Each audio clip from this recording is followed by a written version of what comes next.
pictures everybody waiting around at the side. Jason is pretty antsy. So I'm going to introduce the members of our panel. First of all, thank you for coming to this and supporting this film, Wolves, my directorial debut.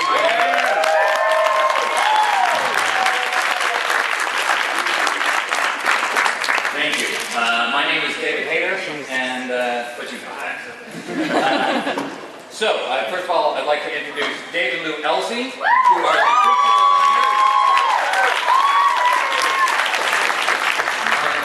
Academy Award-winning creature designers for Wolves. Mr. Benedict Carver, who is the producer of the film and is solely responsible.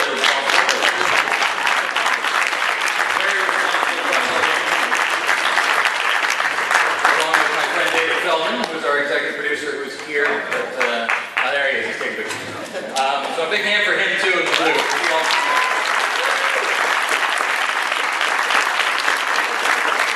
You may or may not know this young woman yet, but you are about to, because she is starring in the new series Ravenswood, Merritt Patterson.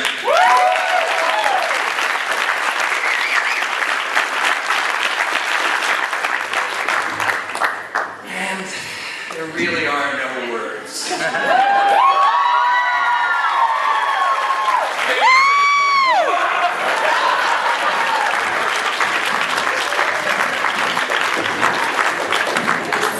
It's always, you know, as a 6-foot-tall man, it's always strange to be lifted right off the ground. It's happened to me a lot in the last year. I'm going to put this here in case I forget which one is you. All right. All right. I usually sit at these things, so that's what I'm going to do. So, welcome. Now, Wolves is a film that I was approached about probably 6 years ago. Some producer friends of mine who are no longer producers on the film, and neither are they.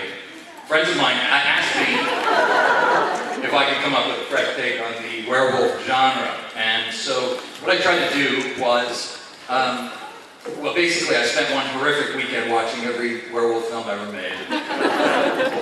And I tried to figure out what was compelling about the genre and where the traps were, where the films really fell apart. And I tried to design something that was not a horror film, but more of an action thriller that was more of a classic hero's journey, and that didn't require putting snouts on people, because I found that was a problem.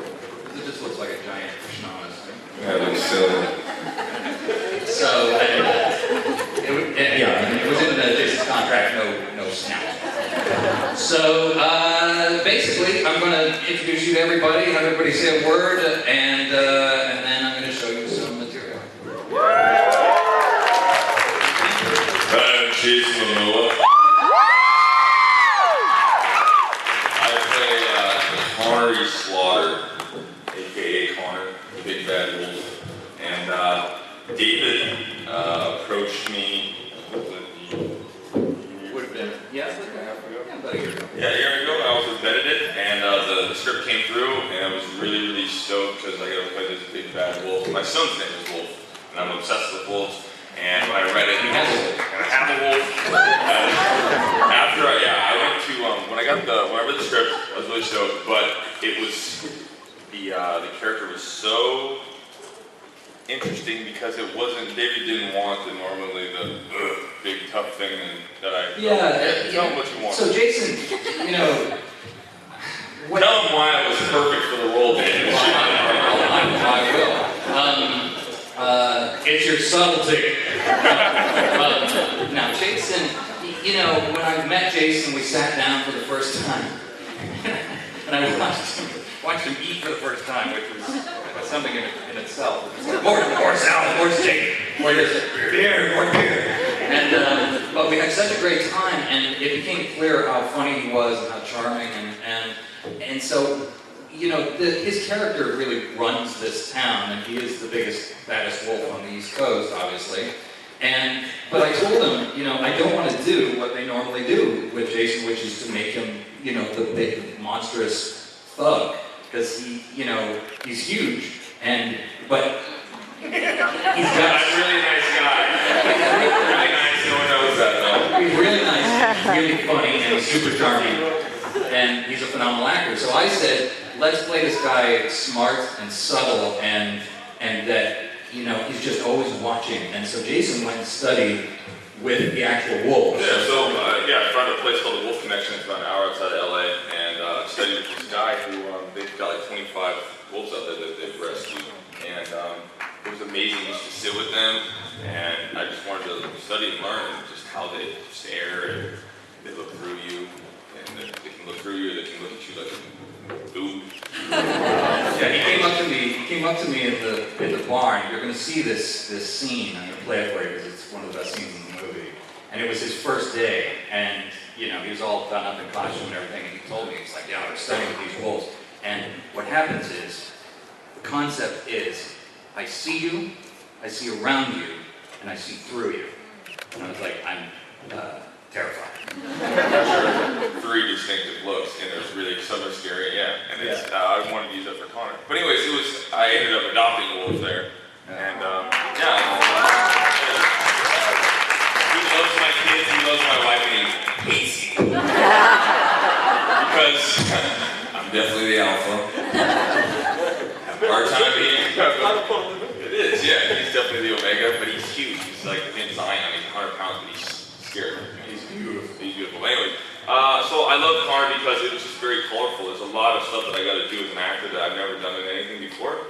So I'm excited for everyone to see that.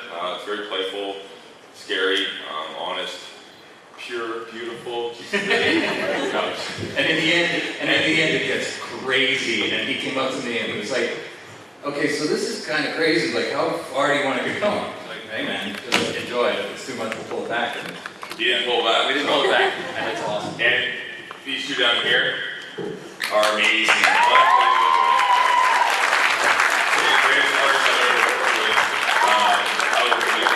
We originally started like 5 hours, and we got down to like 3 hours or something. But I wanted to try.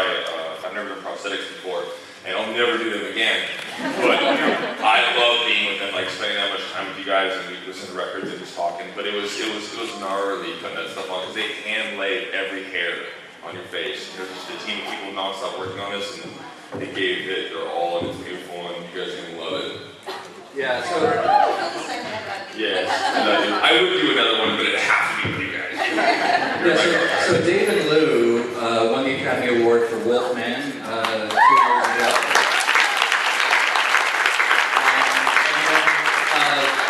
Some of the other credits, Star Wars. Star Wars Revenge of the Sith, Where the Wild Things Are, X-Men First Class. That's right. So, and then Lou was described to me as the leading hair and fur expert in the world. So that's a distinction unique to that side of the table. Do you guys want to talk about the wolves and how they came together? Yeah, absolutely. I mean, the only rule here is let's not reveal any major plot points. I forgot to tell them that. Yeah, I can't remember the plot anyway.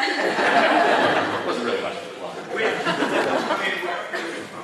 Having just done Wolfman, we weren't looking for another werewolf thing anytime soon. It was, we were thinking we'd kind of done it on that, and then we were approached by David, and he said that this was going to be completely different. This is going to be werewolf characters, and I thought, well, that is an interesting and completely different new take.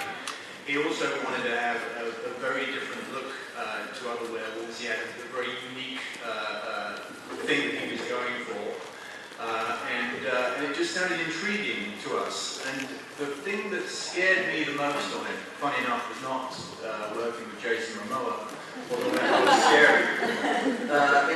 It was working with Merritt, because we were. I've never seen a good female werewolf. I've watched every werewolf movie you can ever think of. Over and over again, one of my favourites, American Werewolf in London and The Howling, to name about 2. Thank you.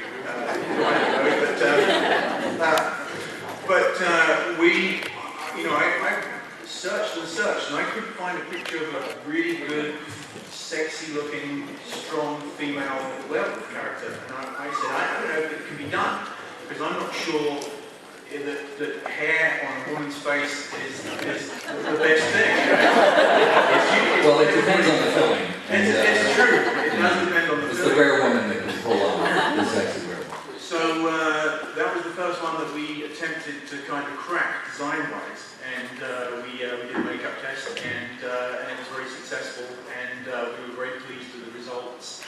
And that makeup test of the very first female werewolf is what kind of led the design of all the other characters as well. Yeah. Yeah, I mean, what I really liked about your original concept for how you wanted the wolves to look was that, you know, they did have to be sexy, they did have to be very streamlined, and all the sort of patinations of kind of real wolves and These are good-looking werewolves. Yeah, it's Yeah. true. I mean, I kind of like the fact that they're sexy werewolves. It's true. I know weird as it sounds, but it's true. Well, the idea. Lou would always be like, pacing us down, like, you look so sexy. I don't feel that sexy. I think that's too much information. It's like hairspray and like, you look beautiful. Well, the idea was, you know, I felt like in all the other movies, they always emphasize how ugly the werewolf is, and that's not what wolves are at all. I mean, you know, having met Jason's wolf and having seen wolves in the past, they are just spectacularly beautiful creatures. And I thought, you know, why do vampires get all the sex appeal? And why can't we? Yeah. Other vampires. Now vampires are fine, but they're easy. It's like you take some beautiful people and put glitter on them and stop them.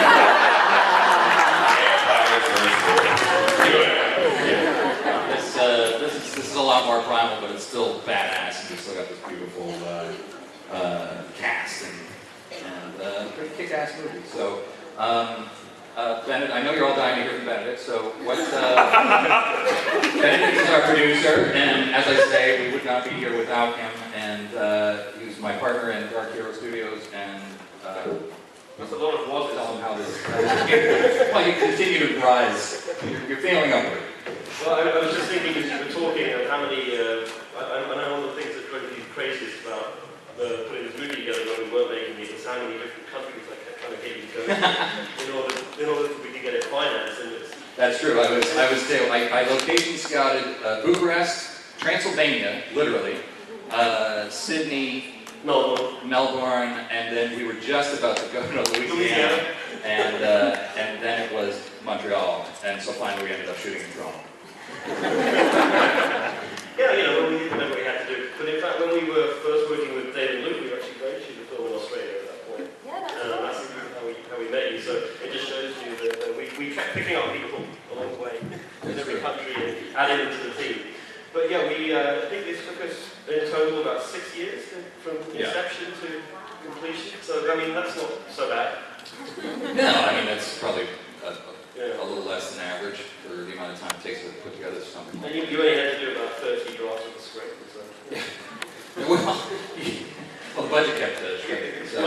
Budget only went down. Hunters and scientists and wolf assassins and all sorts of things.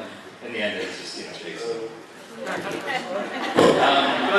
think once you see what David's going to show, I think it also one of the gratifying things about the film is that we did make it independently. We didn't have a studio behind us.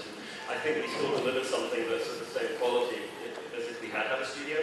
So I think to all the independent filmmakers who may be in the world, it is possible to make this kind of film on an independent budget and still have something where you have people like you and Dave and Jason and Merritt involved, and that's what I feel. I feel pretty good about that.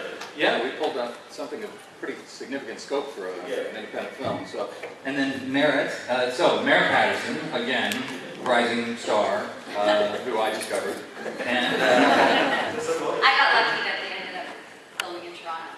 yes, well, we needed a Canadian. Yeah. Well, you got lucky because you were good. You were born with talent and remarkable genes. So why don't you tell them a little bit about? She plays Angelina, who's the lead girl. Yes. And I'll start you off. Okay. Because what I wanted to do with this was a little different from the traditional female lead. She is ahead of our hero basically all the way through. She's somebody that lives in this world, and he's somebody that's visiting this world. I don't want to get into too much detail about She's it. had time to deal with it. Yeah, so she's young, but she's sort of teaching him things and leading us up to the moment in film history where you will first see werewolf sex. Because everyone wants to see it. Everyone wants to see that. Yeah, the set was very busy that day. Really, it's actually. I've never seen werewolves have sex before. We should probably go. Yeah, that was interesting. That was cold, if I remember correctly. Yes, or yeah, the Although in full wolves, it wasn't too bad. yeah, we do have a love scene in the film that literally took 3 days to shoot. It was 3 separate sections of it, and one is full wolf, and they were warm.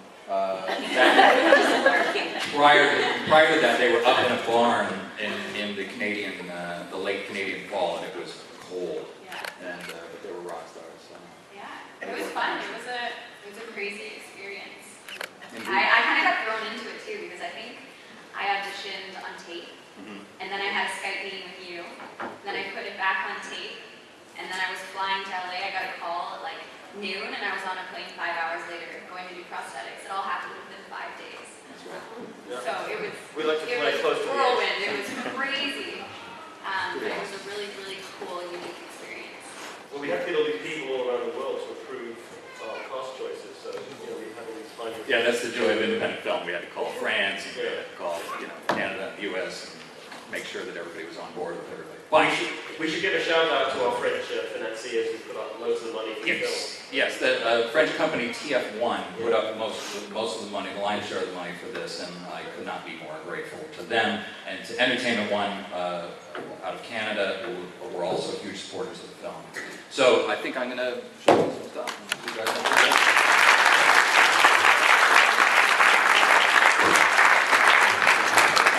Go through half an hour. I will. I am. Yeah, I know what I'm doing.